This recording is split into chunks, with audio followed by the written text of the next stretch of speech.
జీవితంలో ఏదో ఒకటి సాధించాలనే లక్ష్యం పెట్టుకో. అప్పుల్లో ఉన్నావా? ఛాలెంజ్ తీసుకో. అప్పులు తీర్చాలి, నా కుటుంబాన్ని ఒడ్డుకు లాగాలి. దానికోసం అహర్నిశలు నేను కష్టపడాలి, నా ఫ్యామిలీని బయటేయాలి. అందరిలాగా నా కుటుంబం కూడా తల ఎత్తుకొని బతకాలి.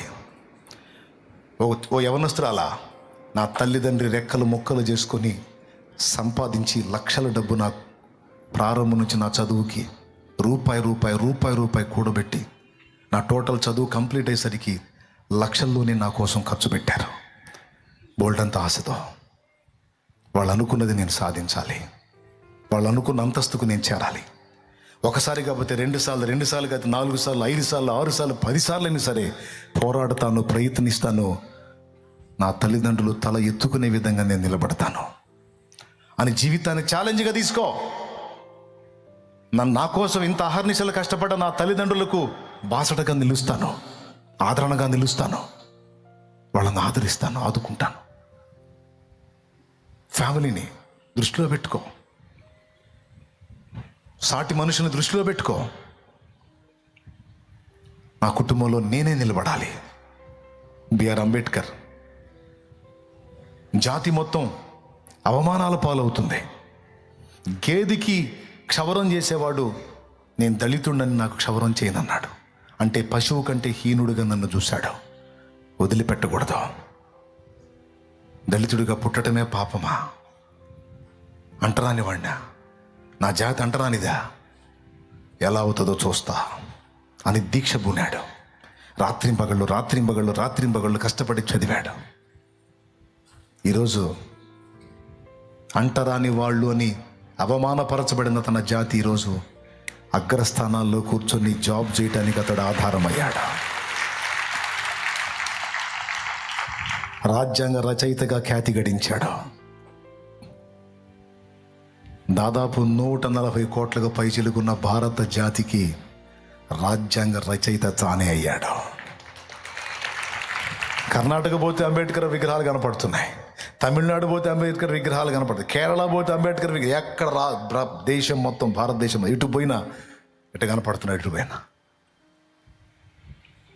ఒకడు దీక్ష పూనాడు, నడుం కట్టాడో, నా ఊపిరి పోయే నాటికి నా జాతిని ఉద్ధరించే నేను లోకాన్ని వదలాలని దీక్ష పూనాడు. సమస్యలు అతన్ని కృంగదీలా. ఇది 4వ విషయం. ఎప్పుడైతే ఒక గురి గమ్యం కలిగి నువ్వు ప్రయాణం చేస్తావో, ఈ 3 మాత్రమే కాదు, నిన్ను కృంగదీయటానికి వచ్చే రకరకాల సమస్యలు కూడా నిన్ను కదిలించజాలవు. ఎందుకంటే నువ్వు పెట్టుకున్న ఎయిమ్ అలాంటిది, లక్ష్యం అలాంటిది. ఆ లక్ష్యం పెట్టుకున్నాడు. కన్న బిడ్డలు పిట్టల్లా రాలిపోతున్నా సరే లెక్క చేయలా, కడుపు మలమల మాడుతున్నా లెక్క చేయలా. ఒక స్థాయికి వచ్చిన తర్వాత కూడా తోటి కొలీగ్స్, తోటి ఉద్యోగస్తులు అవమానపరుస్తున్నా లెక్క చేయలా. భార్య ఇబ్బంది పడుతున్నా ఆ శ్రమలు, ఆ సమస్యలు, ఆ బాధలు ఏవి కూడా అతన్ని కదిలించలా. ఒకటే లక్ష్యం. పిల్లవాడు జబ్బుతో ఉన్నాడు, నీకు డబ్బు కావాలంటున్నావు. ఈ డబ్బు పిల్లవాడికి ఉపయోగిస్తే పిల్లవాడు బ్రతుకుతాడు, ఇది నీకు పంపిస్తే వాడు చచ్చిపోయే అవకాశం ఉంది. అంటే నా ఒక్క బిడ్డ పోయినా పర్వాలా, నా జాతి బాగుపడాలి, నాకి పంపించు, నేను చదవాలి. నా కోసం కాదు, నా కుటుంబం కోసం, నా జాతి కోసం చదవాలి.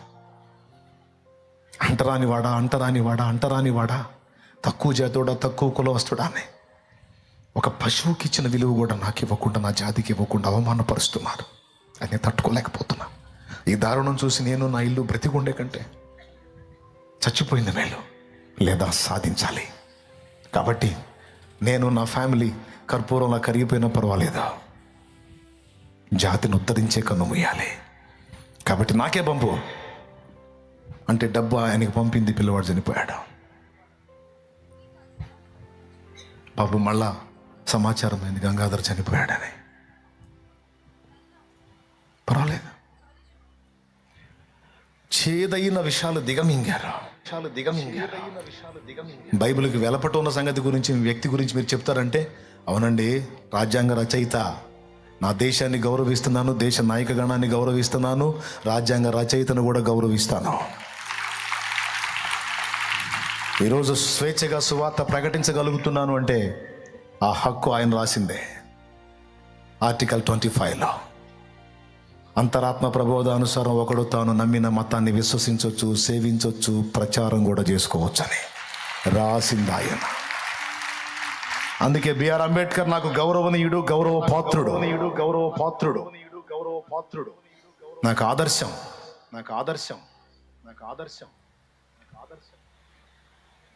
దేవునికి స్తోత్రం చెప్పండి. ప్రియ బిడ్డలారా, ఈ రాత్రి మీరు ఆలోచన చేయండి. ముందు చెప్పిన 3 కాదు, 4వది శ్రమలు కూడా నిన్ను కదిలించవు. చేదైన పరిస్థితులు నీ చుట్టుముట్టినా నువ్వు పెట్టుకున్న లక్ష్యాన్ని సాధించే దిశగా నువ్వు అడుగులేస్తుంటే ఏవి నిన్ను ఆపజాలవు. అన్నిటినీ దిగమింగుకొని వెళ్ళిపోతావు. కానీ ఎప్పుడు నీ జీవితానికంటే ఒక గురిని ఏర్పరచుకున్నప్పుడు, నువ్వు సాధించాలని కొన్ని లక్ష్యాలను ఏర్పరచుకున్నప్పుడు మాత్రమే అది సాధ్యమైతే. చదువు లేని వాళ్ళకంటే కొంచెం అర్థం అవ్వచ్చు, కాకపోవచ్చు. చదువుకున్న నీకు తెలియదా? ఒకప్పుడు షాలేమురాజు అనేవాడి జీవితానికి అర్థం లేదు. ఎందుకు పుట్టాడో, ఎందుకు పెరుగుతున్నాడో, ఎందుకు బతుకుతున్నాడో, ఎందుకు విచ్చలవిడిగా తిరుగుతున్నాడో వాడి జీవితానికి అర్థం ఏంటో వాడికి తెలియదు. కానీ వాడు యేసు ప్రభు దగ్గరికి వచ్చిన తర్వాత వాడి జీవితానికి ఒక గురిని, గమ్యాన్ని యేసు ప్రభు చూపించాడు. నువ్వు మంచిగా బ్రతకాలి, మాదిరిగా బ్రతకాలి, అనేకులకు నువ్వు దీవెనకరంగా మారాలరా. అనేకులకు ఆధ్యాత్మిక సేవ చేయాలి. అనేకులకు నన్ను గూర్చిన సువార్తను ప్రకటించాలి. అనేకుల్ని రక్షణలోనికి నడిపించాలి. నీ జీవితానికి ఒక గురి ఉంది, గమ్యం ఉంది. కాబట్టి నువ్వు అందరిలాగా జీవించకూడదు అని ఒక లక్ష్యాన్ని నాకు ఇచ్చాడు.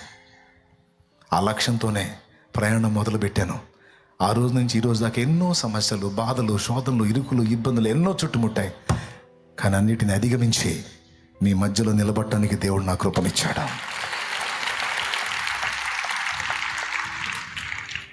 హల్లెలూయా. నా జీవిత యాత్రలో ఎన్నో తుఫానులు